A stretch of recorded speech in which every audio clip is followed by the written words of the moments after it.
السلام عليكم بنات، ان شاء الله كامل تكونوا بخير. مرحبا بكم في القناه، نورتوني غالياتي. ان شاء الله طليت عليكم بالخير والربح. اليوم غالياتي جيتكم بهذا الطاجين تاع الزيتون بكريات الدجاج من اروع ما يكون، يعني سهل واقتصادي، والبنه ما نحكي لكمش. مع مريقه خاطره الله الله. راح نعطيكم كامل الاسرار تاع الطياب تاعو، كيفاش حتى يجيك بنين بنين كيما تاع العراس يا البنات. صدقوني غير جا من اروع ما يكون. ما تنسوش تصلوا وتسلموا على رسول الله. نبداو في المقادير وطريقه التحضير ونقولوا بسم الله. هنايا عندي نص صدر تاع الدجاج، يعني صدر تاع الدجاج تاعي، يعني متوسط، يعني ماهيش صدر كبير. كنت قسمته على زوج وراح نرحيه كيما هكا في لاشوار. واللي شريته ديريكتومون مرحي من عند البوشي تبدا ديريكت في المرحله الثانيه. راح نضيف عليه شويه تاع الحشيش كانت في الكونجيلاتور. ضفت عليه زوج سنينات تاع الثوم، كنت قسمتهم على زوج، وضفت عليه نص حبه تاع بصل. واللي عندها حبيبه صغيره دير غير حبيبه صغيره، انا حبه تاعي كبيره قسمتها على زوج. راح نرحي كل شيء كيما هكا في لاشواغ، يعني مع بعض راح ينسجم الخليط ويترحى كل شيء مليح. شوفوا كيفاش ترحى البنات. راح نجيب نغيسيبيون ونفرغ فيه الخليط تاعي تاع الدجاج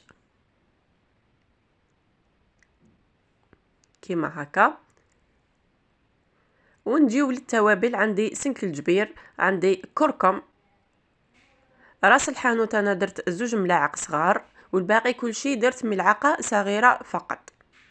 شويه تاع فلفل احمر مرحي، وشويه تاع فلفل اسود. راح نزيد عليهم الزيت البنات، هو اللي راح يعمل دور البيض باش ما يخليناش لي بول تاعنا يتحلوا. انا هنا درت 3 مغارف كبار تاع الزيت، وبلا ما ننساو الملح. هنا راح نجي نخلط بيدي من الاحسن باش يتخلط لي كل شيء مع بعض، يعني يكون خليط متجانس كيما هكا. راح ندلكم مليح بيدي حتى يتبل مليح بالتتبيله تاعي. انا هنا لقيت الدجاج تاعي شويه مرخي، يعني الخليط تاعي شويه راخف روحو. هنا راح نضيف عليه ملعقه ونصف تاع لا شابلور، ممكن حتى الملعقتين، يعني عينك ميزانك. راح ندخلو مليح في الخليط كيما هكا، ونشوفوا اذا بدات تتشكل معنا كويره، يعني ما نسحقوش لا شابلور، معناش راح نزيدو. راح نبدا نشكل ديريكتومون في الكويرات تاعي كيما راكم تشوفوا البنات بهذه الطريقه. يعني هذا الطبق عائلي ورمضاني بامتياز وزاكي اون بليس. شوفوا كيفاش نص صدر تاع الدجاج شحال خرجت لي من بوله، وراهم لي بول كبار ما شاء الله. راح نمروا لاصوص تاعنا. في الطنجره راح نفرغ 3 مغارف كبار تاع الزيت كيما هكا. وممكن البنات تستعملوا السمن، انا استعملت غير الزيت فقط. راح نخليه حتى يسخن مليح، ونجيب الطرف تاع الدجاج تاعي. وطبعا الدجاج يبقى على حسب افراد العائله، يعني على حسب العائله تاعك.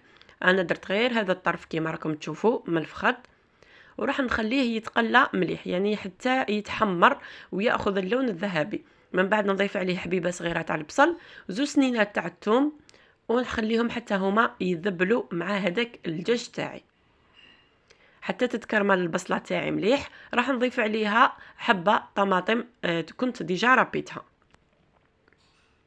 كيما هكا البنات. يعني كل ما تضيفوا مكون حركوا الطنجره تاعكم وخلوها تشحر مليح مع هذاك المكون.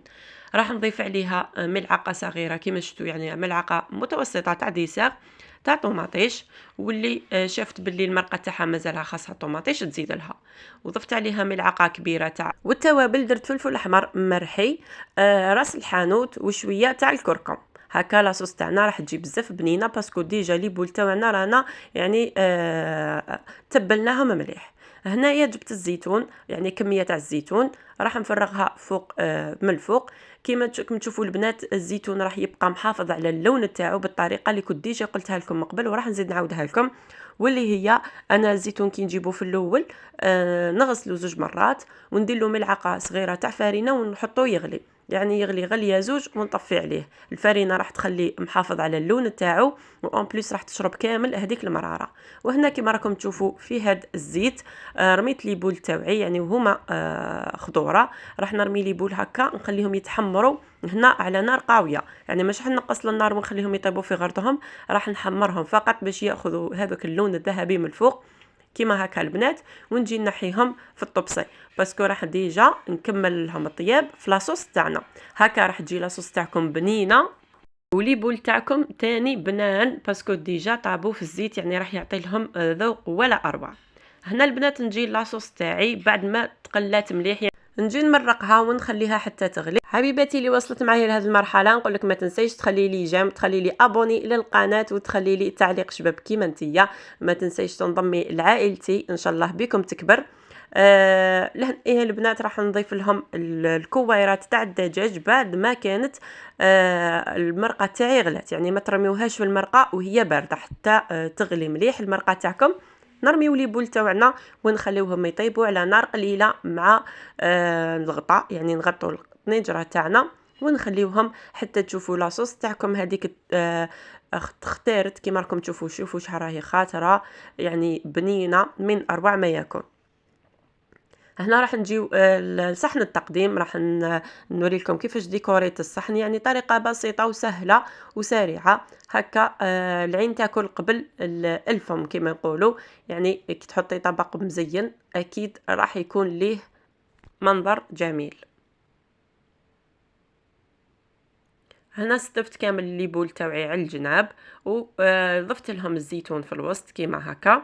راح نضيف طرف تاع الدجاج، وهذه هي الوصفه تاعنا تاع نهار اليوم، سهله وسريعه وبسيطه وبنينه من اروع ما يكون، يعني حتى المبتدئات راح يجربوا هذه الوصفه وتعجبهم. راح نقسم معكم يعني كوريا. شوفوا البنات كيفاش راهو الطري، يعني والدجاج تاعنا ما يجيش ناشف، يجي مشخشخ من الداخل، يعني ما يجيش شايح هكا ويجيف كي تكونوا تاكلوا فيه. قلت لكم واحده البنه من اروع ما يكون.